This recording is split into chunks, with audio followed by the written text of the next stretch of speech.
La Sociedad Española de Radiodifusión presenta... Ser... ¡Viva la radio!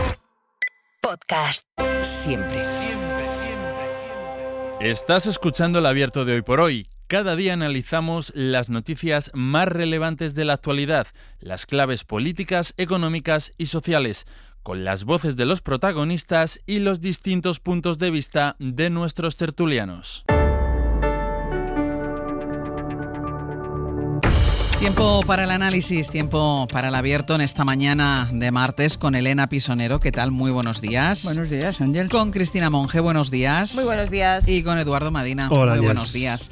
Vamos a empezar con... Bueno, son de esos temas que aparecen y desaparecen, del debate político. Financiación autonómica, hablamos a veces, lo olvidamos. Cataluña, hablamos, lo olvidamos. Bueno, pues estos temas han vuelto a la actualidad. Ya sabe que estamos en plenas negociaciones para la configuración de un gobierno en Cataluña después de las elecciones del 12 de mayo. Hoy, de hecho, y luego hablaremos de ello, empieza la ronda de contactos el presidente del Parlament y hay un tema que ha salido porque es lo que ofrece el Partido Socialista a Esquerra Republicana para contar con su apoyo para que pueda ser Salvador Illa presidente de la Generalitat, que es lo que se ha venido a llamar una financiación singular para Cataluña. Bueno, el debate sobre la financiación autonómica se está construyendo sobre todo y a partir de estas negociaciones para el nuevo gobierno de la Generalitat. Se está construyendo sobre todo sobre argumentarios políticos y consignas como, por ejemplo, y lo hemos escuchado, España no roba, se rompe España. Se basa más en este tipo de frases y en este tipo de eslóganes que en hechos y en cifras. Así que para esta mañana hemos pensado, Javier Ruiz, buenos días. Muy buenos días, Ángeles. Hemos pensado empezar poniendo los hechos sobre la mesa y haciendo así como una especie de guía para dummies de cómo funciona realmente el sistema de financiación autonómica. Que sepas que esto tuyo de guía para dummies me encanta. Vale. ¿Cómo funcionan los dos sistemas de financiación autonómica? Porque en realidad tenemos dos. Tenemos el régimen foral de concierto, el de Euskadi y Navarra, y luego tenemos el régimen común, que es el de todos los demás. Así que ahí tenemos ya la primera china política en el zapato, porque se dice todas las autonomías son iguales. Todas iguales menos dos. Cataluña y los independentistas están diciendo, bueno, menos tres. Nosotros queremos ser los terceros en esto. ¿Cómo funciona el sistema de financiación? Vamos primero con este régimen común, insisto, el de todos los demás. ¿Cómo funciona? El Estado recauda los impuestos y lo que hace es usar esos impuestos para financiar primero sus propias competencias y segundo para complementar, para nivelar los gastos de las autonomías más pobres. ¿Cómo se ingresa? Se ingresa con impuestos, obviamente. El Estado se queda todo el impuesto de sociedades, entero. El que pagan las empresas, eso se lo embolsa todo el Estado. Y luego comparte con las autonomías. Tiene cedidas a las autonomías el 50% del IRPF, el 50% del IVA, el 58% de los impuestos especiales y el 100% de los demás. Eso es todo de las autonomías. Matriculación, patrimonio, sucesiones. Y lo importante está en el otro lado, no en cómo se ingresa, sino en cómo se gasta. Literalmente todo ese dinero se mete en un fondo común y se reparte entre autonomías, basándose en un reparto que no se hace por población, sino por un concepto que se conoce como población ajustada. Aquí empiezan los segundos problemas. Claro, población ajustada significa, te dan más si tienes más población de 65 años. Si tienes más población en edad escolar, si tienes más población protegida por el sistema sanitario, si tienes más población dispersa. No es lo mismo tener toda la población arremolinada en torno a Madrid que dispersa en torno a pueblos de Galicia, por ejemplo. Así que, ¿qué tenemos? Primero, esto, una desigualdad en cómo se cobra. Segundo, una desigualdad en cómo se gasta. Y esa es la batalla de cada reforma, Javi, imagino, ¿no? La de cómo se gasta o se reparten esos fondos. Claro, efectivamente. Fue la batalla de la última reforma que tuvimos, la última que vimos fue en 2009. Ese sistema debía revisarse en 2012. En 2012 debía. Nadie ha tenido ni valor ni fortaleza política como para meterse en esta harina. Así que, en el año 2009, ¿qué se creó? Se creó un fondo de garantía. Es un fondo de garantía de servicios básicos fundamentales, se llama. Y ese fondo de garantía lo que hace es equilibrar. Las autonomías más pobres pagan para que cobran de las autonomías más ricas, quería decir. Se creó ese fondo de garantía con 3 fondos más para reequilibrar. Un fondo de suficiencia, un fondo de cooperación, un fondo de competitividad. ¿Qué resultado han dejado, Ángeles? Que esta es la batalla, el dinero. Pagan 3 autonomías. Hay 3 que pagan. Paga Madrid, 6.300 millones, paga Cataluña, 2.200 millones, paga Baleares, 300 millones. Y las 3 se quejan, porque lo que pagan las 3 es desigual. Baleares paga el 8% de lo que recauda. Ese 8% se va al fondo común. En Cataluña es el 9%. En Madrid es el 24%. La diferencia entre unas y otras es del triple. Así que las que pagan protestan. Protestan porque dicen, oiga, si pagamos todos igual, todos la misma base. Dicho esto, protesta entre los que pagan, pero los que pagan 9.000 millones, el Estado central paga 11.000 millones más, así que ya tenemos ese saco común, la base común de 20.000 millones para repartir. Y ahora, ¿quién cobra? Pues de nuevo, aquí también se quejan todas. ¿Por qué? Porque el cobro es muy desigual. Por ejemplo, Andalucía cobra 4.900 millones, la Comunitat Valenciana cobra 700. Murcia cobra 700, igual que Valencia prácticamente. La conclusión, Ángels, es que tenemos un sistema general en el que todo el mundo quiere pagar menos y todo el mundo quiere recibir más. Eso es lo único que tienen en común todas las autonomías del régimen común. Y ahora esa expresión que se ha acuñado en la negociación en Cataluña, porque el gobierno habla de financiación singular para Cataluña. Eso es un régimen como el foral, ¿no? ¿En qué consiste ese régimen foral? El gobierno dice, no, esto no es el régimen foral, esto es mejorar dentro del sistema común, eso es singular, y los independentistas lo que están diciendo es, no, singular es que usted me haga como Euskadi o como Navarra. ¿Qué régimen tienen Euskadi y Navarra? ¿En qué consiste? Al contrario que todas las demás, Euskadi y Navarra lo que hacen es lo contrario. El Estado no lo recauda todo y luego les paga, no.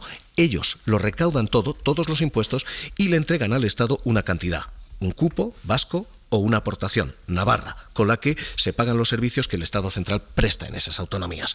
El sistema ha sido calificado en la literatura hacendística, que estas cosas las hay, Ángels, hay literatura hacendística. Ángel de la Fuente lo recuerda, que es quien más ha estudiado esto, dice, esto ha sido muy criticado porque es opaco y sobre todo porque ha dejado resultados muy ventajosos para los territorios forales. Según sus cálculos, el índice de financiación efectiva por habitante deja a un ciudadano vasco con el doble de financiación que a uno de Baleares, o que a uno de Cataluña, o a un navarro con el doble de financiación efectiva que a un valenciano.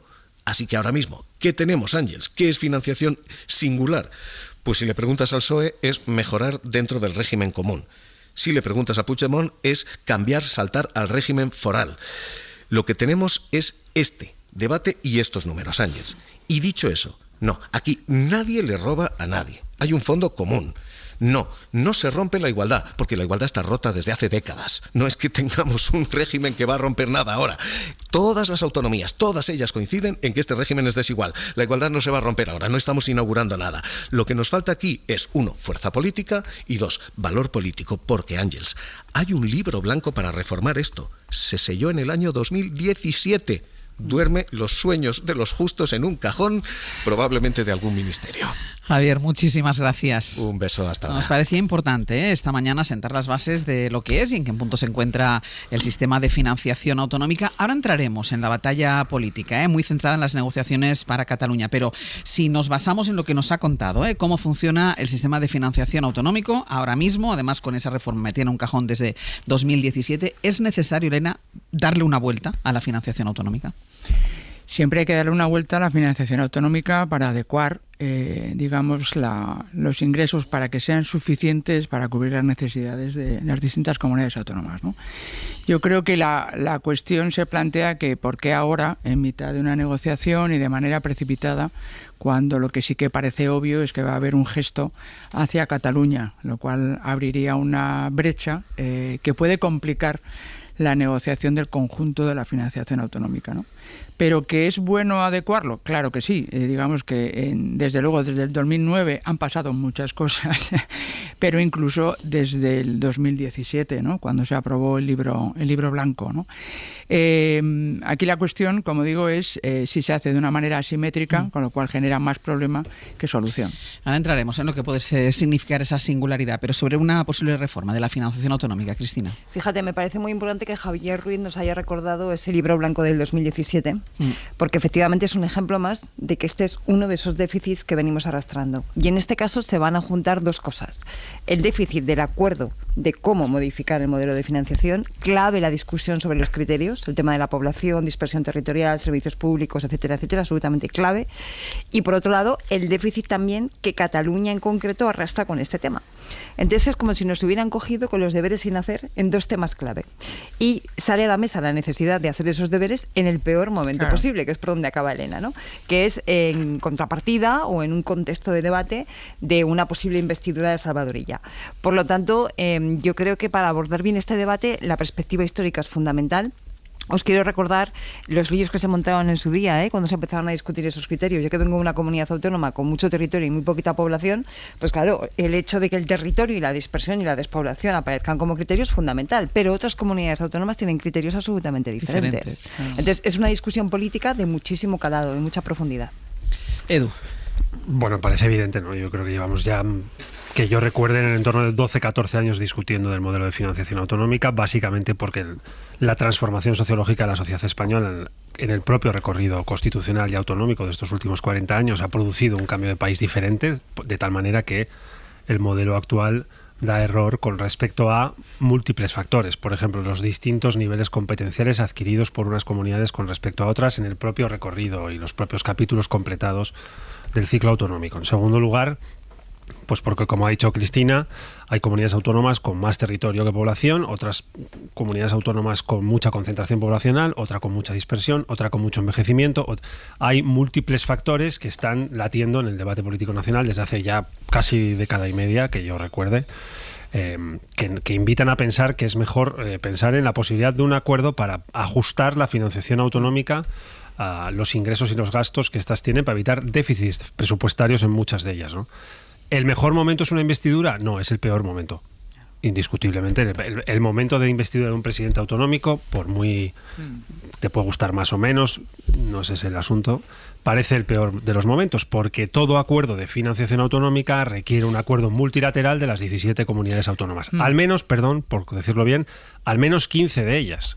Por tanto, si los contenidos de una investidura con un partido de oposición que está justo enfrente y probablemente se va a oponer a esa investidura, que gobiernan no sé cuántas otras comunidades autónomas, tiene que decidir si entra o no entra en el acuerdo de financiación, pues parece el momento menos propicio de los últimos 15 años. Pero como la política española es capaz de producir enormes sorpresas, pues a lo mejor de este debate de investidura sale un marco de financiación autonómica para toda España. No, pero yo, como señalaban las claves, en un momento en el que efectivamente el desgaste para el gobierno es menor, porque solo gobiernan 2 de las 15. Pues vamos a hacer una cosa, hacemos la pausa y a la vuelta vamos con los argumentos políticos, lo retomamos por ahí.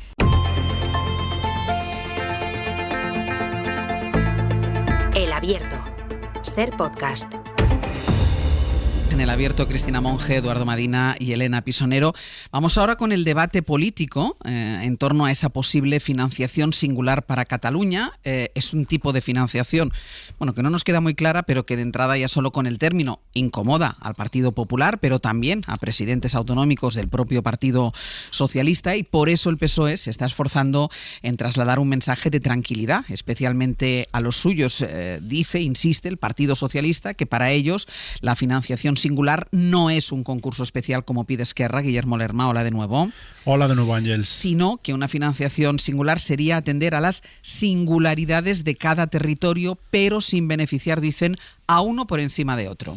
Sí, lo que quiere el PSOE es espantar las dudas sobre si esa negociación con Esquerra va a suponer un privilegio o no respecto a la financiación del resto de comunidades de España. Ferraz salió ayer a dejar claro que no, que el cambio en el modelo que se acuerde será justo y extensible al resto de territorios, pero a nadie se le escapa que la prioridad en este momento es allanar el camino de Illa hacia el Govern y, por tanto, comprometerse con los republicanos a un nuevo modelo que atienda las singularidades de Cataluña. Los socialistas descartan que todo este proceso vaya a acabar con un cupo o un concierto catalán. Eso lo descartan de plano, es inviable, dicen, pero sí se muestran dispuestos, por un lado, a aumentar los recursos de Cataluña por tener más competencias, dice, y a desarrollar un mecanismo previsto ya en el Estatut, que es un consorcio tributario del que formarían parte el Estado y la Generalitat, para gestionar, recaudar y liquidar entre ambos los tributos que ahora solo gestiona, recauda y liquida la Administración Central. Ese es el camino que, según Salvador Illa,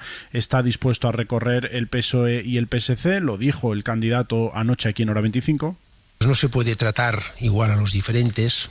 Yo no busco ningún privilegio, busco justicia. Cataluña tiene unas especificidades determinadas, en su estatuto reconocidas, seguridad, prisiones, otras competencias. Pero lo cierto es que solo la apertura de ese debate ha puesto en guardia a todas las comunidades autónomas, también las gobernadas por el PSOE. Hay federaciones socialistas que también mandan mensajes exigiendo que cualquier cambio se haga escuchando a todos los territorios. Lo decía, por ejemplo, el presidente del Principado de Asturias, Adrián Barbón. Que tiene que ser un acuerdo multilateral, en el que todas las comunidades tengamos nuestro espacio, del que todas las comunidades autónomas formen parte. Esa es la postura de Asturias, es la postura que yo voy a defender en todo momento, que vengo defendiendo desde que soy presidente del Principado y que voy a seguir defendiendo en nombre de los intereses de Asturias. Así que ante esas suspicacias a las que se sumaba también Castilla-La Mancha, el partido se remanga para hacer un ejercicio de pedagogía y lo hace, por ejemplo, con Zapatero, que ayer salió también a defender que Cataluña se merece una mejor financiación. Nos interesa que Cataluña tenga una buena financiación. Nos interesa a España. ¿Por qué? Porque es uno de los grandes motores de la economía española. Y necesitamos que esa comunidad autónoma esté fuerte. Todo para dejar claro, Ángels, que cualquier cambio que se haga, dicen los socialistas, respetará la igualdad de todos los territorios. Guille, gracias. Hasta luego. Claro, en esta negociación el escollo a priori sería que lo que entiende Esquerra por financiación singular no es lo mismo que entiende el Partido Socialista. Radio Barcelona, Xavi Abelló, bon día. Bon día, Àngels. Porque Esquerra quiere que sea la Generalitat la que reciba y la que gestione todos los impuestos de Cataluña. En este asunto está centrada ahora mismo la negociación para sacar adelante una posible investidura de Salvador Illa, pero es que además hay un tercer actor en todo esto, que es Carles Puigdemont, que va mal metiendo, porque dice que ofrecer esta financiación singular a Esquerra Republicana a cambio de apoyar a los socialistas, él habla de escándalo y de chantaje. Puigdemont no quiere que la negociación sobre una nueva financiación se desarrolle en el marco de la investidura catalana, sino que a su parecer debería desvincularse de ello, de esta cuestión, e ir ligada únicamente a los pactos en el Congreso de los Diputados, en los que, recordemos, Junts también son más influyentes. Esquerra, por su lado, ha querido marcar distancia del Partido Socialista, acusando a Sánchez de enredar por usar el concepto de financiación singular y, a su parecer, vaciar de contenido estas palabras que impulsó Per Aragonés cuando lanzó una propuesta de modelo antes de las elecciones. Ese quieren que sea el modelo a desarrollar, a seguir, a pactar, y aunque en la negociación se puedan introducir matices, sí que advierten que lo imprescindible es salir del régimen común del resto de comunidades. Lo explicaba la portavoz Raquel Sanz. Financiación singular es salir del régimen común, ¿no? Y queremos dejarlo muy claro, es tener la llave de la caja, es poder recaptar el 100% de los impuestos que se generan en Cataluña y pagar al Estado por los servicios que presta, evidentemente con las cuotas de solidaridad que sean necesarias, pero tener la llave de la caja. Sin eso no habrá acuerdo, decían los republicanos, y con una nueva financiación dependerá de la militancia. Por lo tanto, se sitúan aún muy lejos de un posible pacto de investidura con el Partido Socialista, y consciente de ello, pues Salvador Illa ya ha expresado que no quiere postularse aún para un debate de investidura la semana que viene. Hoy empieza la ronda de consultas del presidente del Parlamento con los partidos y ya confirmó aquí en la SER cuáles son sus intenciones. Yo le voy a decir que voy a concurrir a la investidura y le voy a decir al presidente del Parlamento de Cataluña que necesito más tiempo. No voy a meter prisa a nadie. Voy a ser muy respetuoso, voy a ser también muy claro. Por lo tanto, si Junts no cambia de opinión en las próximas horas y tampoco quiere someter a Puigdemont a una derrota el próximo martes, pues todo parece encaminado a que la semana que viene no haya ningún debate de investidura y se produzca el llamado acto equivalente que activaría la cuenta atrás para desarrollar esa negociación que evite o no la repetición electoral. Te ríes, Xavi, cuando hablas de repetición electoral. Más vale tomárselo así hasta hora de la mañana. Hasta luego, Xavi. Buenos días. Claro, aquí el problema está en lo que entiende cada una de las dos partes, aparco a Carles Puigdemont, pero lo que entiende cada una de las dos partes por financiación singular. Para el Partido Socialista, Cristina, es atender a la singularidad de Cataluña, reconocida en el Estatut, y para otros, para Esquerra Republicana de Cataluña, es salir del régimen común, que es completamente diferente. Y incluso profundizando en qué significa salir del régimen común, habría mucho que preguntar. Por ejemplo, imaginaros, vamos a hacer un ejercicio de política ficción, ¿vale? Imaginaros que mañana en toda España se pone en marcha un sistema en el que cada comunidad autónoma, todas y cada una de ellas, tienen un sistema de cupo. Digo que es política ficción, ¿vale? ¿Con eso a Cataluña le valdría? ¿Con eso a los independentistas les valdría? Es decir, aquí la clave está en tener garantizada la suficiencia financiera para ejercer tus competencias, o la clave está en diferenciarte de los demás. Porque creo que no es exactamente lo mismo. En cualquier caso, como en cualquier negociación, es curioso que lo primero que aparece es un término lo suficientemente ambiguo como que para que cada cual pueda defenderlo ante los suyos, ¿no? Porque esto de singularidad, recordaba antes Edu, y es así, que ya está previsto en la financiación autonómica que pueda haber singularidades, es verdad, pero claro, es un término que no sabemos exactamente en qué consiste, ¿a qué se refiere? Pero que cada cual puede venderlo a los suyos para explicar su posicionamiento y al mismo tiempo no entorpecer demasiado al contrario. Claro, eso significa que una vez que pactas la palabra, luego hay que empezar a ver el detalle concreto. ¿Y eso qué significa? Y lo comentábamos antes, este debate alejado de lo que es el entorno de la investidura de ella adquiere unos tintes diferentes al que tiene ahora mismo. Porque ahora, se haga lo que se haga y se llega a lo que se llegue, la interpretación será hasta aquí o hasta allá, un poquito más o un poquito menos, en función de una investidura necesaria. Y eso es la perversión del momento. Lo que pasa es que podemos aprovechar el momento para recordar que es verdad que España necesita, no solo Cataluña, sino España necesita una revisión de su modelo de financiación autonómica. Así empezábamos el abierto. Esto no va a terminar en una revisión pactada de un nuevo modelo de financiación autonómica para todas las haciendas, para la hacienda del régimen común y todos los territorios que están dentro de ella, pero sí puede servir para que recordemos que es verdad que tenemos un debate, pues yo creo que un poco cronificado en la conversación política nacional desde hace ya mucho tiempo, de tal manera que es prácticamente imposible soñar con la posibilidad de un acuerdo que redimensione las necesidades y los niveles de suficiencia financiera de las distintas comunidades autónomas. Yo estoy completamente de acuerdo con lo que ha dicho el expresidente del gobierno, José Luis Rodríguez Zapatero, porque uno de los grandes motores de la actividad económica en España en los últimos no sé cuántos años, yo diría varios siglos, ha sido indiscutiblemente Cataluña. Lo que es compatible con pensar que las demás comunidades autónomas, ya sé que ya no tanto por la última década que ha sido lo que ha sido, muchas salidas de empresas, etcétera, ¿no? Pero no, es compatible con pensar que el resto de las comunidades autónomas también tienen derecho a un nivel de financiación ajustada a sus necesidades, y que Extremadura tiene derecho a tener una financiación ajustada, Andalucía, que es la comunidad más poblada, tiene derecho a tener una financiación ajustada a sus necesidades, Castilla-La Mancha, Castilla y León, Asturias, Cantabria, La Rioja, la Comunidad de Madrid. Y segundo, nos puede servir bien también, Cristina, para recordar que los territorios no pagan impuestos. Cataluña no paga impuestos. No paga las personas. Andalucía no paga impuestos. Murcia no paga impuestos. Pagan las ciudadanas y los ciudadanos en función de sus niveles de riqueza. Sucede que Cataluña está en el grupo de arriba, entre los 7 o 8 territorios de nuestro país que tienen mayor PIB per cápita. Sucede que Extremadura, Canarias y Andalucía están en los 3 lugares de cola. Y sucede, por tanto, que desde una perspectiva de izquierdas, toda orientación de los fundamentos de la solidaridad y la redistribución de la riqueza tiene que tener como prioridad a los territorios que no tienen tanta suerte en términos de generación de riqueza en el último siglo y pico, como ha tenido, por ejemplo, Cataluña, o el lugar del que yo soy, que soy de Bilbao, y tenemos un sistema de concierto que me temo que también es uno de los grandes desconocidos junto con el modelo navarro, ¿no? Pero es imposible salirte de una revisión multilateral, y es imposible pensar que en el contexto de una investidura, o siquiera fuera del contexto de una investidura, es posible la revisión de una comunidad autónoma en detrimento del debate de las otras 14 del régimen común. Por tanto, creo que podemos utilizar este debate para recordar aquellas cosas que este país tiene pendientes, pero hay que cruzar, creo, mucho los dedos para pensar que este asunto de la revisión unilateral de Cataluña en el marco de la investidura de un candidato en el Parlamento de Cataluña va a terminar bien, porque creo que no va a terminar bien.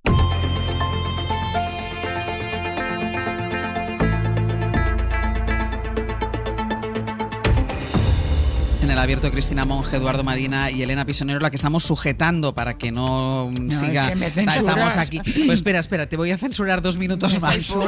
No, porque quiero introducir un nuevo elemento y a partir de aquí retomamos el debate donde lo habíamos dejado. Pero también me parece importante, ante la protesta del Partido Popular y también del Partido Socialista, de un sector del Partido Socialista, por esta financiación singular de la que habla el Partido Socialista ahora en sus negociaciones con Esquerra Republicana de Cataluña para la investidura de ella.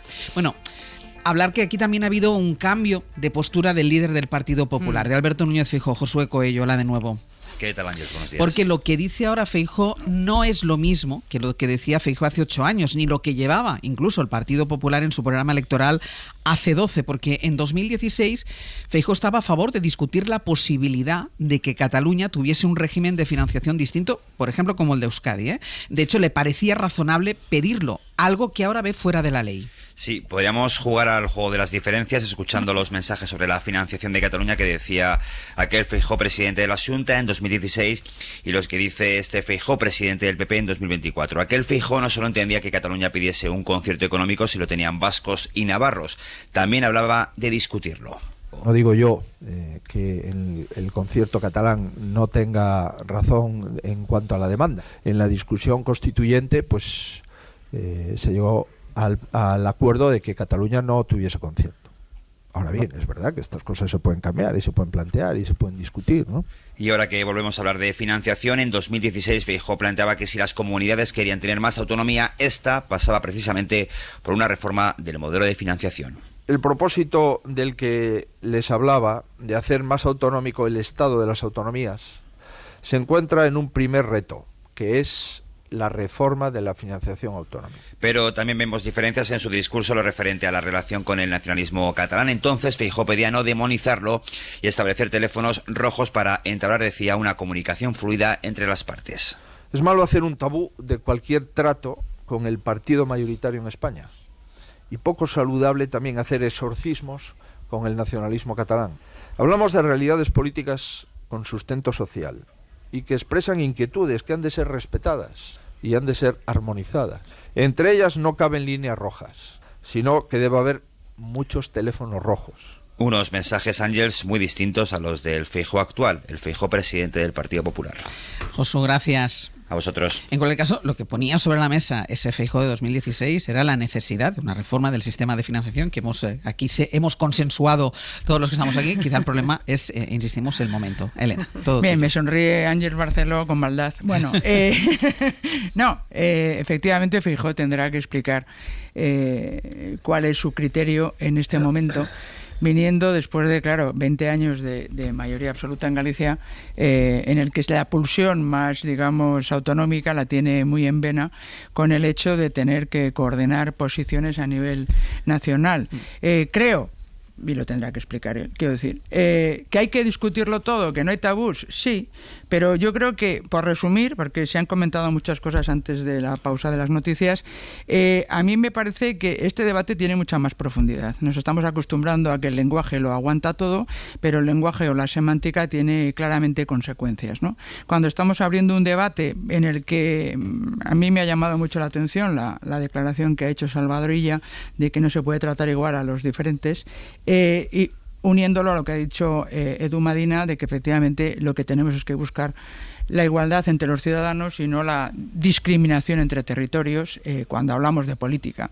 Porque al final estamos hablando de, si empezamos a fraccionar la caja única, lo que estamos es vaciando al Estado. Y eso está muy bien que lo defiendan los independentistas. Bueno, va en su programa, ¿no? Es decir, cuanto más débil sea el Estado español, más posibilidad tengo de hacer mi propio programa. Pero siempre hasta un punto, ¿no? Y ese punto es el que tenemos que buscar en equilibrios, porque efectivamente lo que estaríamos rompiendo es la solidaridad. Esto no es Suiza, es que hay algunos que ya tienen vicio porque ya viven allí y pretenden imponer la agenda desde fuera, aunque hayan perdido las elecciones. Es que yo creo que esto hay que recordarlo. O sea, yo no quiero dar carta de naturaleza al hecho que parece ser ahora, como digo, lo más natural, que es que el que pierde las elecciones porque los ciudadanos no han apoyado su programa son los que lo imponen en la agenda de gobierno. Es que, de verdad, es una barbaridad.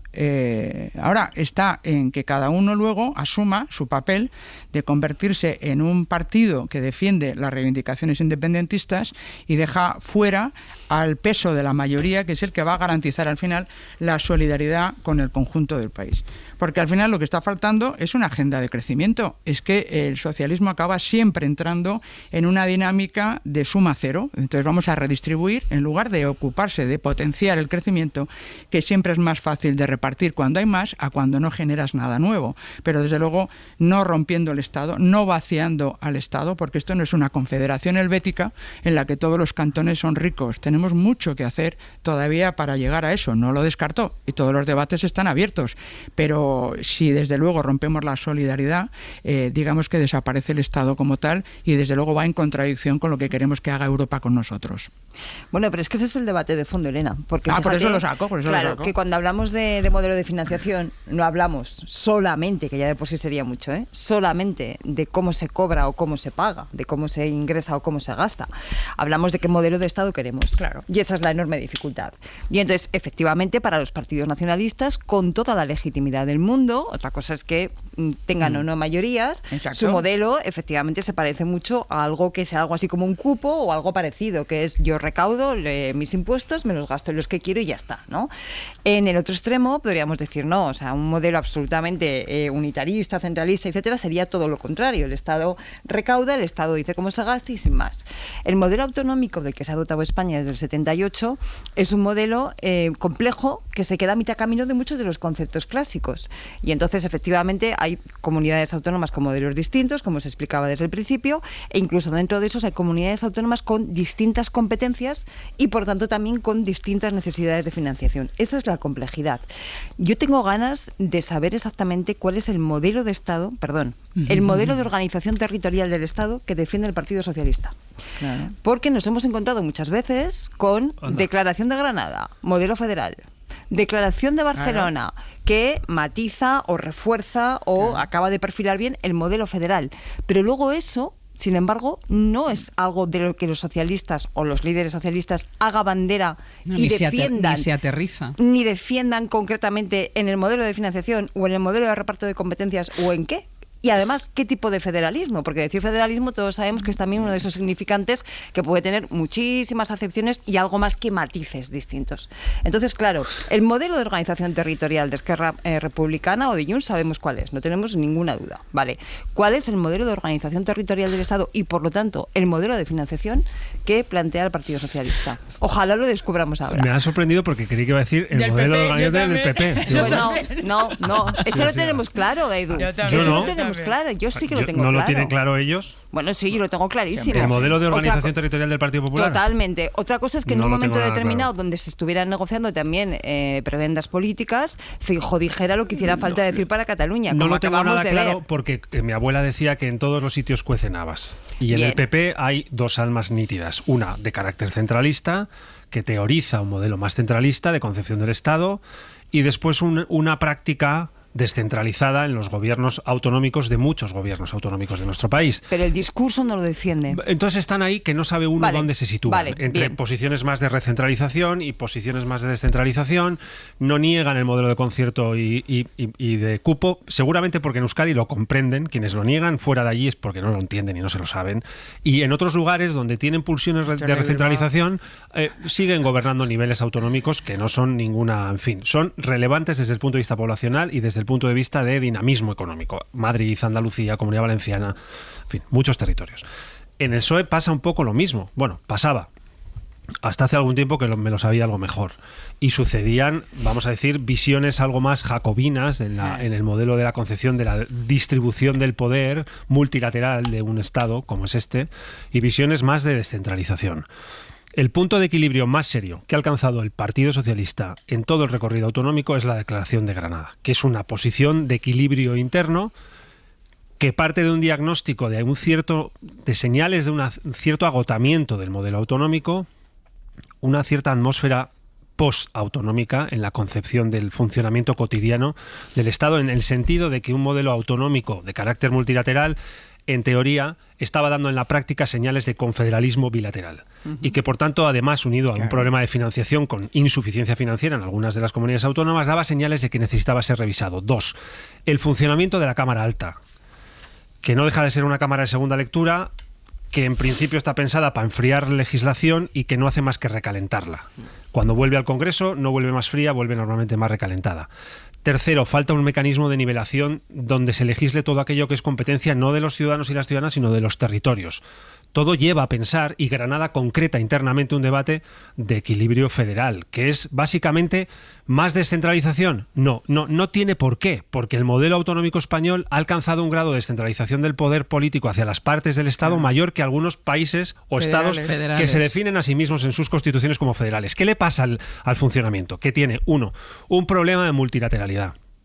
Confederaliza en la práctica una teoría multilateral en el sentido de que la bilateraliza. Cataluña con Madrid, Euskadi con Madrid, Navarra con Madrid, Andalucía con Madrid.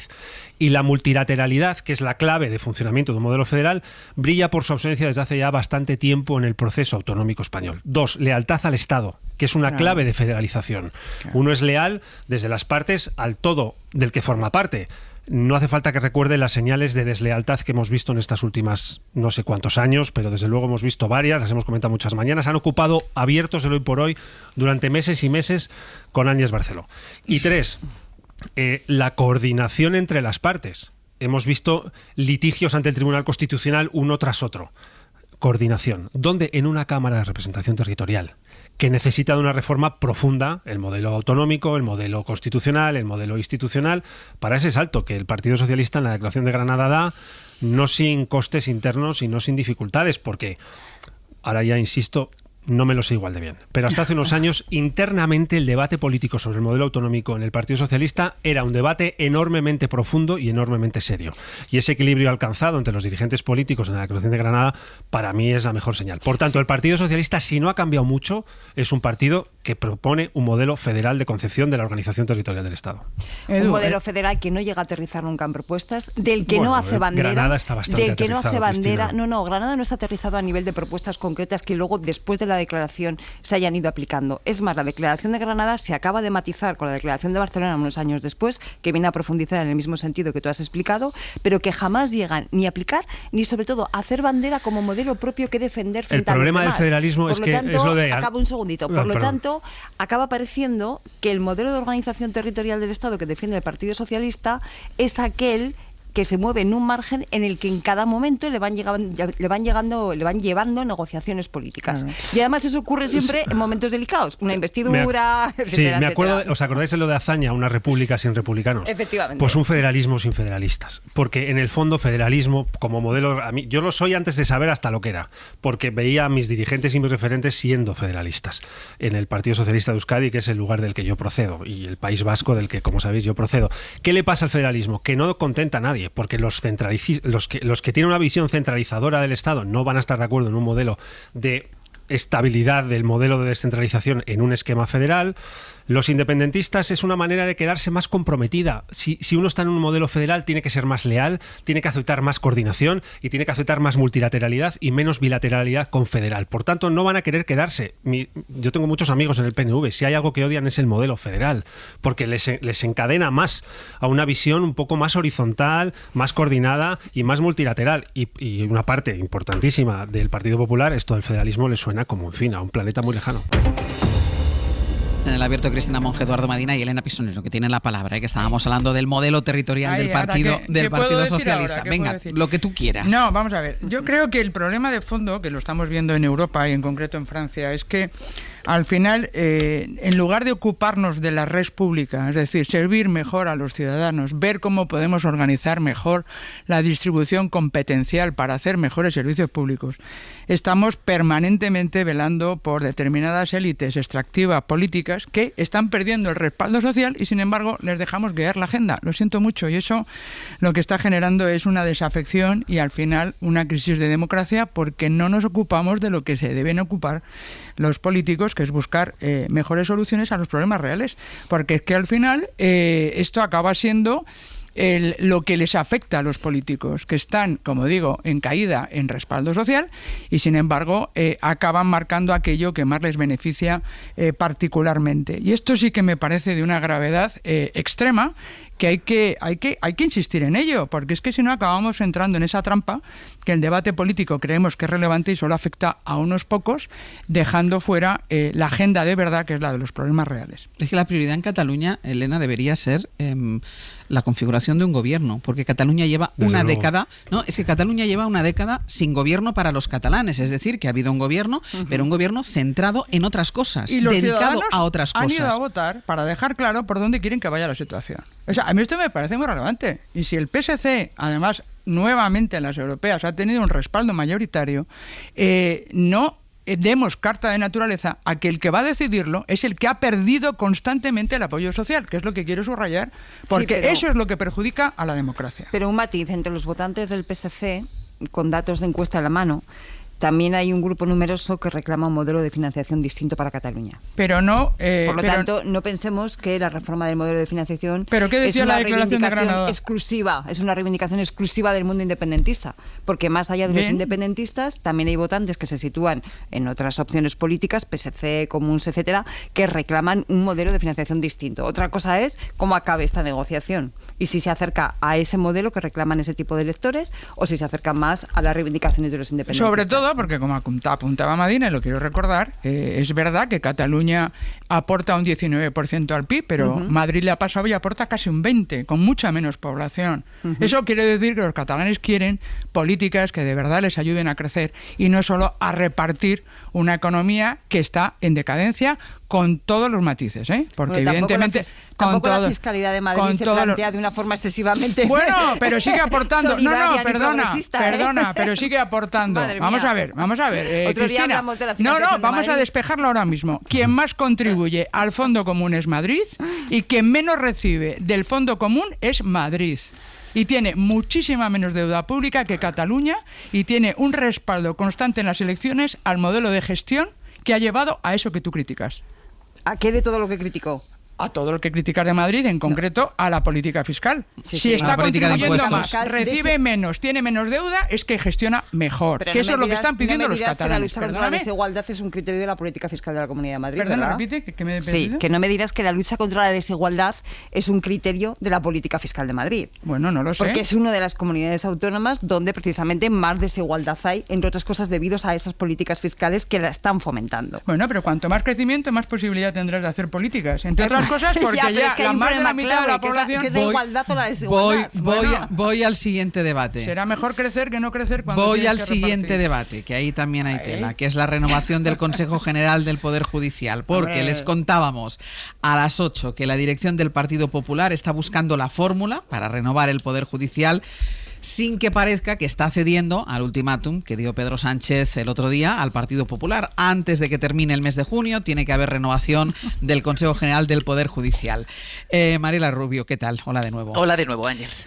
Mariela, el PP espera que la comisaria europea, su mediadora en estas reuniones, con el Partido Socialista, ponga sobre la mesa una propuesta que les permita a ellos decir que renuevan el Consejo, pero que lo hacen escuchando a Bruselas y no porque atienden al ultimátum de Pedro Sánchez. Así es, el PP quiere que sea Bruselas quien incline la balanza además sobre el que es el verdadero escollo en la negociación, el cambio en el sistema de elección de los jueces.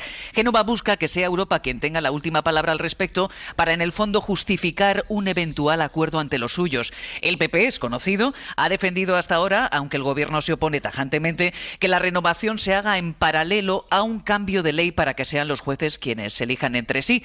Pero según fuentes de la negociación, el PP estaría dispuesto, Ángels, a estudiar la posibilidad de renovar primero si existe el compromiso firme de avanzar después hacia un cambio de modelo.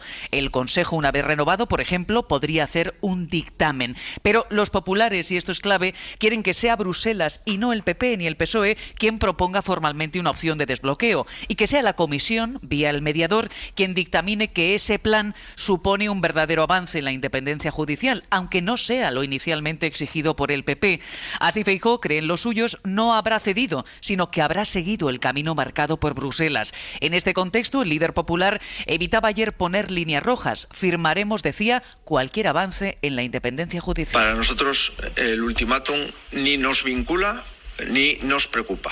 Estamos a disposición de la Comisión de proseguir esas conversaciones y todo aquello que sea avanzar en la independencia judicial, el Partido Popular lo firmará, y todo aquello que sea profundizar en la politización del Partido Popular no lo suscribirá. El PP necesita, pues, que Europa haga las veces de parapeto, mientras el ala dura del partido no oculta, aunque de momento lo hace en privado, su recelo sobre esta negociación. Mariela, gracias. A vosotros. Pero Europa, Elena, ya se había pronunciado y había dicho primero ustedes renueven y después acuerden, negocien, consensúen la fórmula, pero primero renueven. Eso lo había dicho Europa ya.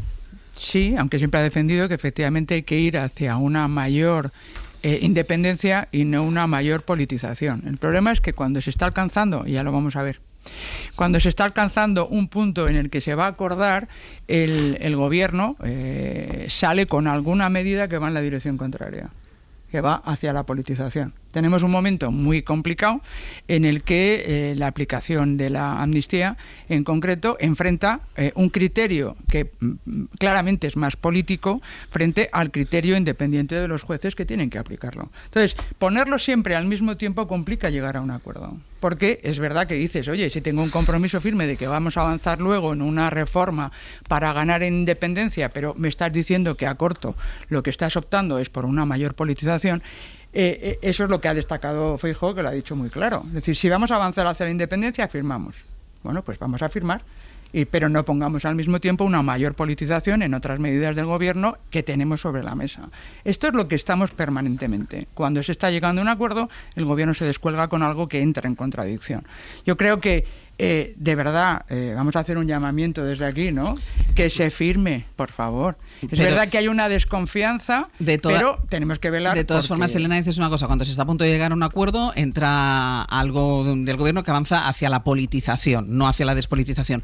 Bueno, pero es que estuvo a punto, en el 22 estuvo a punto de cerrarse el acuerdo. ¿Qué pasó entonces que no se cerró? Pues hubo, ahora ya no me acuerdo porque ya estoy poniéndome gaga, pero sí que hubo algo, sí, que salió con algún tema que iba justo en contra de lo que el PP... de verdad, vamos a ir a la hemeroteca, pero efectivamente hubo algún punto específico que rompía la posibilidad de tener algún tipo de entendimiento. No quiere decir que nos vamos ahora a casar y estemos de acuerdo en todo, pero intentemos contextualizar y decir, oye, en el ámbito de la justicia, que creo que lo ha explicado muy bien, Feijóo, si hay un avance hacia la independencia judicial, firmamos frente a un avance hacia la politización. Yo creo que este es el marco que deberíamos intentar preservar en este momento para desatascar esto. Pero es verdad que dos no acuerdan si uno no quiere. Edu. Es que son tantos años ya de congelación de la negociación y un consejo, un órgano de gobierno del Poder Judicial que ya lleva más de 5 años cronificadamente fuera de plazo, que yo sigo pensando que tiene que haber algún momento en el que se pongan de acuerdo los grupos parlamentarios, ¿no? Yo espero que no se despolitice nunca. Sé que esto suena, si esto lo cortaran en un titular y lo metieran en Twitter, me matan hoy durante todo el día, me dan el día con el teléfono. Pues que lo hagan y así tendremos oportunidad de explicar lo que significa politizar las cosas. Eso es. Aquí falta mi derecha geográfica, no ideológica, Víctor Lapuente, porque hemos discutido mucho de este tema y hemos tenido momentos donde luego nos escribíamos, me estás convenciendo tú. Pero yo sigo defendiendo el modelo de propuesta de las asociaciones, de doble cámara decidiendo a través de los grupos parlamentarios la composición de un órgano de gobierno, de un poder que pertenece a la sociedad española, no a los jueces de carrera. Por tanto, como creo que no se puede disociar el Poder Judicial de los poderes del Estado, de tal manera que los ciudadanos eligen dos a través de sus representantes en el Congreso, pero hay uno que lo eligen una serie de personas que aprobaron oposiciones, sigo creyendo que el Poder Judicial pertenece a la sociedad española, sigo defendiendo este modelo. Por tanto, sigo pensando que hay que insistir en que los grupos parlamentarios, que son los competentes para la elección de los titulares del órgano de gobierno del Poder Judicial, tienen que ponerse de acuerdo de una santa vez y que no hay nada que explique, excepto la vocación del Partido Popular de obstaculizar este acuerdo, porque siempre que está en la oposición niega la posibilidad del acuerdo. La última vez que se votó un consejo yo era diputado. ¿Y qué pasaba? Que gobernaba el PP. ¿Y qué pasaba? Que el PSOE hizo un esfuerzo de negociación y aceptó el actual órgano de gobierno del Poder Judicial, con un secretario general anterior y una política que ya prácticamente ha prescrito. Pero gobernaba el PP. Siempre que está en la oposición, la negociación del Consejo cuesta mucho más. Y esta vez no es distinta, 5 años fuera de plazo. Así que creo que no tienen excusa, hay que hacerlo de una vez. y no vale nada de encontrar atajos para que en vez de ser el Consejo quien nombra... No, tiene que nombrar a los jueces el órgano de gobierno del Poder Judicial.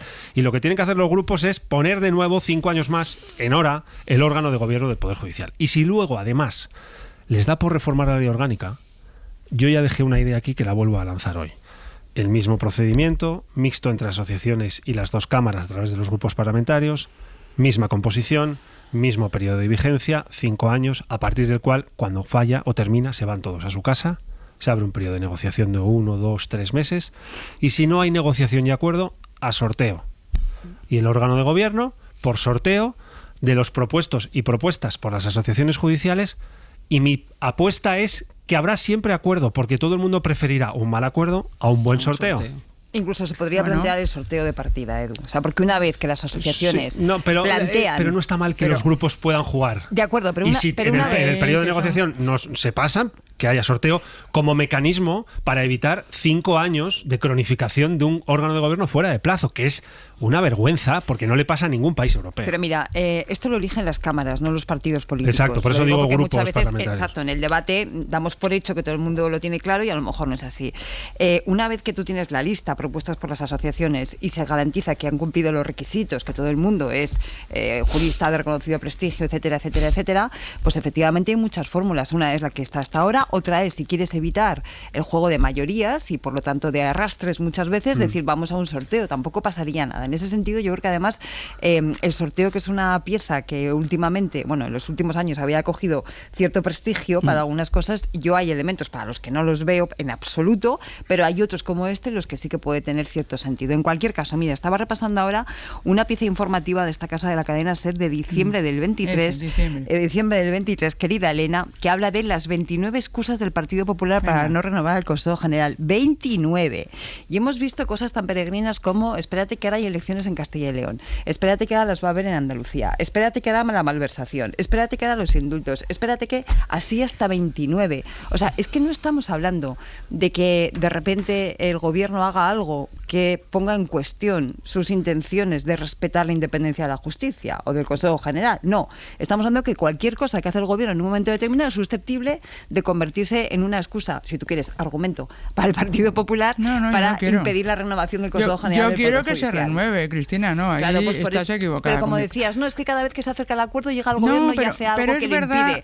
Es que cualquier cosa que haga el gobierno es susceptible de convertirse en un argumento que el Partido Popular o una excusa utiliza para no llegar a la renovación. Y eso yo creo, que lo he defendido varias veces aquí, que se le vuelve en contra al Partido Popular. Si el Partido Popular no es capaz de defender por qué no renueva el Consejo General del Poder Judicial más allá de una cuestión de fuero, se le va a volver en contra. Y este es el gran riesgo que yo vengo diciendo que está corriendo el Partido Popular. Porque al final, bueno, yo con el tema de la politización, otro debate importante, ¿eh? Sí, sí. Muy importante. Porque estamos en un momento, nuevamente, de crisis de las democracias, en las que se está dejando entender, bueno, y lo estamos viendo en la práctica, que se puede acordar cualquier cosa. Y se legisla porque nos hemos puesto de acuerdo. Y esto yo creo que hay historia en nuestro país, porque hemos tenido distintos líderes, no solo uno, que ha abogado por eso. La democracia es ponerse de acuerdo en lo que haga falta. Pues yo no estoy de acuerdo. ¿Qué quieres que te diga? Porque la democracia liberal se basa en que hay una, de momento lo es todavía, aunque vamos a unos riesgos de iliberabilidad bastante fuertes, iliberalismo, perdón, sí, gracias, es que hay unos principios básicos que hay que respetar si quieres que efectivamente haya un juego limpio. Porque la separación de poderes, es que claro, el Parlamento, ahora que efectivamente todo se acuerda en el Parlamento, pues está bastante desdibujada la diferencia entre el poder legislativo y el poder ejecutivo. Pero con lo que tú dices, si dice, hombre, llega una mayoría, ¿qué mayoría? Reforzada, ¿no? Porque si son mayorías simples, lo va a decidir bien. Bueno, había discusiones en las que vamos a bajarlo y así ya dudo que la admita. Y así lo acordamos el partido, la mayoría de gobierno, que incluye a los independentistas que están llamando prevaricadores a los jueces un día sí y otro día también. Entonces, ese tipo de cosas son las que tenemos que tener cuidado a la hora de bueno, como digo, los acuerdos, hay determinadas líneas que no podemos traspasar. Es lo mismo con el tema de la financiación autonómica, porque estamos cuestionando qué tipo de Estado queremos. Y esto sí que me parece relevante. Lo del PP, pues que tiene que hacérselo mirar. O sea, tiene un momento de la verdad en la que, hombre, yo espero que el presidente Yo creo que se lo Sánchez está mirando, Elena. Se lo está mirando, Yo creo y lo que se habéis lo está destacado mirando. vosotros, y me parece muy bien que lo hagáis, pero porque si al final lo que está detrás es lo mismo que se plantea, oye, estás en un momento en el que puedes acabar decidiendo cuáles son todos los jueces del Tribunal Supremo en este momento, para muchos años, pues el PP es mejor que participe en ese acuerdo a que se lo merienden. Y así lo digo de claro. Igual que llama a Biden a que le voten, porque si no, el señor Trump va a decidir todos los jueces del Supremo en Estados Unidos. Porque al final estamos hablando de esto. O sea, ¿es politizar o realmente reforzar que tengamos un poder judicial que es el que tiene que velar por el Estado de Derecho en el cumplimiento de las leyes? Esto es, para mí, estructural y muy, muy importante. Voy con la última cosa de la política antes de irnos a Europa, porque en los movimientos que está habiendo a la izquierda del Partido Socialista, es decir, en el espacio de Sumar, después del mal resultado de las elecciones europeas, parece que va dando los primeros pasos para calmar ese malestar interno que hay con la organización que diseñó Yolanda Díaz. Ana Fernández Vila, buenos días. ¿Qué tal, Ángeles? Buenos días. Porque la flamante dirección temporal de Sumar ha aceptado sentarse en una mesa de partidos conjunta, como le pedían desde Izquierda Unida o Más Madrid, para reorganizar el espacio con más igualdad entre ellos y más democracia interna. Sí, esa es la primera decisión de la nueva dirección colegiada interina, así se llama el grupo que ha sustituido a Yolanda Díaz al frente de Sumar. La semana pasada ya contamos que esa decisión de la vicepresidenta de dejar el liderazgo orgánico de su partido solo 3 meses después de haber accedido al cargo tenía que ver con que había asumido que su proyecto no estaba funcionando bien y que no había sabido llevar la relación con los partidos. Así que esto es lo primero que se han propuesto resolver en esta nueva etapa, esa relación que se había ido deteriorando a lo largo de los últimos meses, sobre todo con las negociaciones de la candidatura europea, y el batacazo electoral fue la gota que colmó el vaso. La misma noche de las elecciones europeas, tanto Izquierda Unida como Más Madrid lanzaron ya serios avisos de que las cosas tenían que cambiar, así que ahora los de Díaz aceptan sentarse en una mesa de partidos, como le pedían Izquierda Unida y Más Madrid, para debatir en pie de igualdad cómo refundar ese espacio. Empezar a iniciar, ¿no?, una cultura de cooperación, una cultura horizontal, una cultura democrática, transparente, en pie de igualdad de todas las organizaciones que componen a día de hoy Sumar. Lo explicaba ayer Lara Hernández, la secretaria de organización de Sumar y miembro de este nuevo grupo que ha tomado las riendas en el partido Movimiento Sumar, el partido de Díaz, que ahora pasa a ser uno más en el espacio a la izquierda del PSOE, porque todos asumen ya que esa organización no puede ser el paraguas bajo el que se integren el resto de partidos. Todos saben que el modelo que aprobaron en su asamblea de marzo ha quedado obsoleto, y con él esa cuota del 30% que Díaz le había reservado a los partidos para que se integraran en su organización, una cuota que todos habían rechazado por sentirse menospreciados, así que ahora ya están en otra pantalla y la previsión es que empiecen las conversaciones antes de las vacaciones de verano. Ana, gracias. A vosotros. Quizá el problema, Cristina, fue no apostar por esa horizontalidad desde el principio, ¿no? Desde el ámbito de Sumar se ha dicho muchas veces, lo han hecho en artículos de opinión, en reflexiones, que el calendario, sobre todo la convocatoria de elecciones generales, les pilló a contrapié. Estaban en un momento de recomposición, acordaros, ¿no? Hace un año, no hace tanto, aunque han pasado muchas cosas. Entonces todo aquello fue muy rápido y no les permitió generar un modelo de organización. Pero claro, el 23J pasó, y después vino agosto y septiembre y octubre, ¿no? O sea, muchos meses en los cuales probablemente lo más importante que tenía que hacer Sumar era dotarse de una organización, ¿no? Discutirla, consensuarla y ponerla en marcha. Probablemente eso no fue lo fundamental a lo que se dedicaron los dirigentes de Sumar, y hablo en plural además, sino que, bueno, pues ha habido otro tipo de dinámicas que han tenido más que ver con las negociaciones para la formación de gobierno, la conformación de esos gobiernos, toda la estructura que tiene que ver después con puestos de poder, etcétera. Y ahora mismo evidencian que efectivamente su naturaleza es extremadamente compleja y además nueva. Porque fijaros, básicamente los componentes de Sumar son partidos de la izquierda de ámbito territorial, más Izquierda Unida, un partido de la izquierda que es de un ámbito a nivel de toda España, y aparece Movimiento Sumar como algo distinto a Izquierda Unida, obviamente, pero que también tiene esa vocación de ser mucho más allá que Madrid, tiene una vocación de tener un ámbito que abarque a todo el Estado. ¿Cómo se concilia eso? Bueno, pues realmente hay que hacer ahí un encaje de bolillos. Ahora están hablando mucho de una coordinadora, de una coordinación. Entonces, Sumar se va a convertir en una coordinadora de todas esas organizaciones. Es una posibilidad, pero si eso es así, el modelo de organización efectivamente tienen que cambiarlo de arriba abajo. Y está por ver que eso satisfaga las necesidades o dé respuesta a las demandas políticas de ese sector del electorado de la izquierda. Edu. Cualquiera sabe, ¿no? Porque el espacio político donde se instala es un espacio político en disputa. Siempre. La coalición que configura Sumar está hecha de 14 partidos políticos distintos que, pues eso, entran en una coalición bajo el liderazgo de Yolanda Díaz para concurrir en las últimas elecciones generales. Es verdad que en los procesos autonómicos que hemos visto, Galicia fue uno, Euskadi fue otro, seguramente no han tenido el respaldo electoral que buscaron y que pretendían. Y es verdad que hemos visto una cosa rara, que hacía mucho que no veíamos, y es alguien asumiendo responsabilidades. Es verdad que dijo una cosa un día y al día siguiente matizó, y dio la sensación de que el proceso no estaba tan claro dentro de la organización, pero asumió su responsabilidad. Dijo, he sacado un mal resultado, asumo mi responsabilidad y que mi organización o la coalición de organizaciones que configuran Sumar tome una decisión sobre nueva estructura y nuevo liderazgo. Vamos a ver dónde termina ese viaje y qué son capaces de crear a partir de este nuevo espacio y este nuevo tiempo que se ha abierto dentro de Sumar, pero yo creo que es un espacio político fundamental en la política nacional.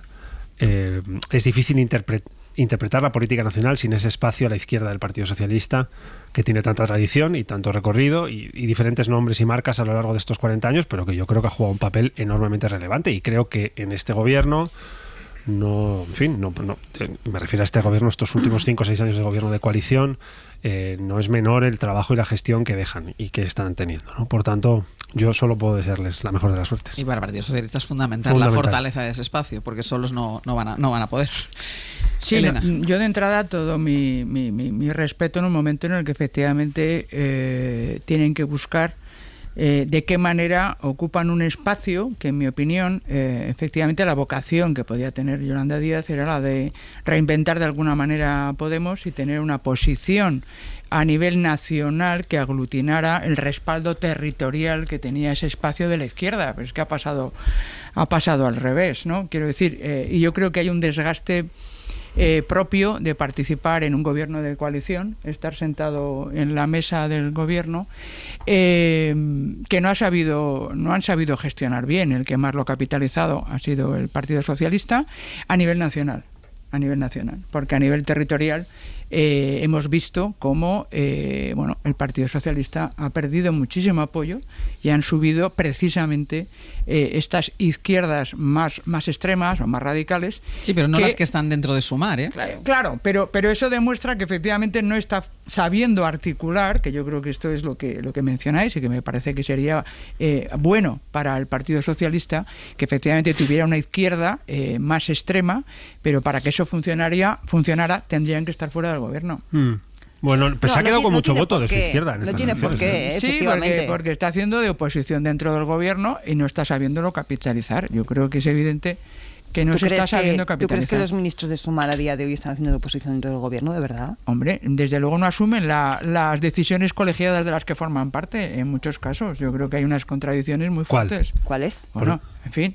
Vamos a hacer la lista de los 29 excusas de... Bueno, puede haber alguna contradicción en política exterior, algunas veces, pero más allá de eso... Yo creo que esto no se parece a los tiempos en los que Pablo Iglesias era vicepresidente del gobierno, que creo que ahí sé que tiene razón Elena, pero en estos momentos creo que la situación es absolutamente distinta, ¿no? Y probablemente eso le está penalizando a Sumar. En política económica hay alguna otra probablemente cosa que también, hay electores en estos momentos que no están viendo esa división y ante un momento de fuerte bibloquismo, es decir, donde las elecciones se parten en izquierda-derecha prefieren al partido que se antoja que va a ser el ganador de su bloque ideológico. Y ahí el Partido Socialista está ganando terreno por la izquierda. Y además hay un punto, que es que estando fuera del gobierno y siendo un voto relevante para la gobernabilidad, están sacando más partido otros que el propio Sumar, que está dentro del gobierno. Venga, 2 minutos que nos quedan para terminar el abierto, 2 minutos que vamos a dedicar a Bruselas, porque ya saben que ayer hubo la primera reunión de los 27 jefes de Estado y de Gobierno. Primera reunión informal, era el inicio de las negociaciones para el reparto de los cargos de la Unión una vez pasadas las elecciones europeas. La reunión terminó sin un acuerdo definitivo, pero con optimismo por parte de todo el mundo. Creen que este acuerdo puede llegar pronto. No hay mucho problema con los nombres y el debate realmente está en las políticas que quieren llevar a cabo populares y socialistas. Corresponsal en Bruselas, Enrique García Pozo, buenos días. ¿Qué tal, Ángeles? Buenos días. Lo último, la propuesta del Partido Popular Europeo, que quiere más poder, dice que atendiendo a los votos que obtuvo, a los resultados que obtuvo en estas elecciones, y le propone a los socialistas repartirse la presidencia del Consejo Europeo. 2 años y medio uno, 2 años y medio otro. Sí, giro de guión de última hora. Es algo que se contempla en los tratados porque en realidad la duración de los mandatos son de 2 años y medio, pero como explican en la jerga comunitaria, eso que llaman la tradición, que vienen a ser los pactos no escritos entre populares y socialistas que han sostenido el engranaje de las instituciones en las últimas décadas, la tradición dice que quien empieza la presidencia la termina a los 5 años. Por eso extrañó la propuesta de los populares, elevando la apuesta con ese órdago de repartir en 2 la presidencia del Consejo, 2 años y medio uno y 2 años y medio otro. Fuentes de la delegación española sugerían que era una estrategia de apostarlo todo para luego ir rebajando expectativas, pero lo cierto es que ese órdago popular descarriló unas conversaciones que para todas las fuentes consultadas iban muy bien encaminadas desde el principio, porque el debate, Ángels, lo decías, no estaría tanto en los nombres, sino en los programas. Varios líderes habrían pedido en esa reunión más detalles a cada uno de los candidatos. Solamente, al menos en público, un par de dirigentes populares plantearon alguna duda sobre la idoneidad de Antonio Costa, así que a pesar de este movimiento, de ese último movimiento de los populares, el consenso entre los nombres se mantendría, las dudas estarían en los programas, así que ahora tienen hasta el Consejo de la semana que viene los candidatos potenciales para ir esbozando sus ideas, su agenda y tratar de convencer a los indecisos. Por cierto, Ángels, hay crónicas esta mañana que hablan de una Giorgia Meloni prácticamente aislada en esa reunión, al margen de las negociaciones, porque recordemos, Meloni no pertenece a ninguna de las 3 grandes familias que se sientan en el Consejo y que negocian. Hay imágenes además que lo dicen todo, como la frialdad en el saludo entre von der Leyen y Orbán, primer ministro húngaro. Al acabar la reunión escribió en la red social X: volverán a llegar a acuerdos, las derechas de Europa tenemos que unirnos contra los burócratas. Enrique, gracias. A vosotros. Hasta luego.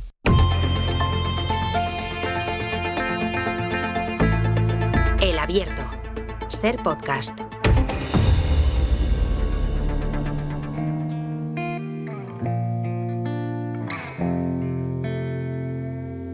For a while there it was rough, but lately I've been doing better than the last 4 cold Decembers I recall. And I see my family every month. Ahora sí que ya vamos terminando el abierto, que están aquí Sergio Castro y Pepe Rubio. Buenos días. Muy buenas. Con el menú que tenemos a partir de ahora. Pues mira, vamos a empezar en Comando N con Aitana Castaño y con Nacho Carretero, y estarán conmigo de acuerdo Elena, Eduardo y Cristina, que estrenar ropa, saber que el asiento de al lado de tu avión está vacío. Buah, este capítulo es maravilloso. Comer con amigos, perder la tarde sin ninguna pretensión para ganarla. O que te acaricien la cabeza, Eduardo, porque a veces, mira, oye, no te lo esperas. ¿Y llorar de más qué? O la piscina. También. ¿Cómo está pisonero hoy? O la piscina de un hotel, son pequeñas alegrías de la vida. ¿Cómo que pequeñas? ¿Cómo que pequeñas o grandes? Son las alegrías. Que cada uno lo mida. Lo vamos a hablar con Pau Arenós, que es periodista y crítico gastronómico, que ha escrito un libro sobre las pequeñas alegrías de la vida.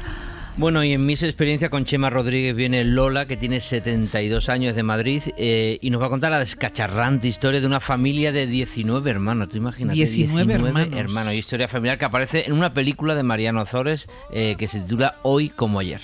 Y luego tenemos artesano, tenemos a Pablo Ortiz de Zárate, que nos pone frente a un cuadro que se titula El golpe maestro del duende leñador, que es de un pintor, Richard Dadd, que cuando lo pintó poco antes acababa de matar a su padre. Ah, qué bonito. Como dato está bien. Como dato, yo creo que él se acordará del día que lo hizo, porque, bueno, pasaron cosas. Pasaron cosas ese día.